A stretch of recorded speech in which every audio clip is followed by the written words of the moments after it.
মাস্টারবেশনের উপাত্তি আমাদের যুব সমাজের ধ্বংসের অন্যতম একটি কারণ হচ্ছে মাস্টারবেশন বা হস্তমৈথুন। যদিও তা ধ্বংসের মাধ্যম, তবুও যুবকদের কাছে এটি খুবই জনপ্রিয় একটি কাজ, যা করতে যুবকরা ব্যাকুল হয়ে পড়ে।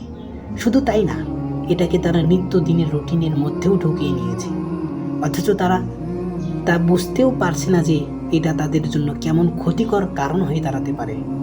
এই মাস্টারবেশন বা হস্তমৈথুন যুবকদের জীবনে কখন আবির্ভাব ঘটে? এটা কি শুধু বড়রাই করে নাকি ছোটরাও এই নেশায় মত্ত?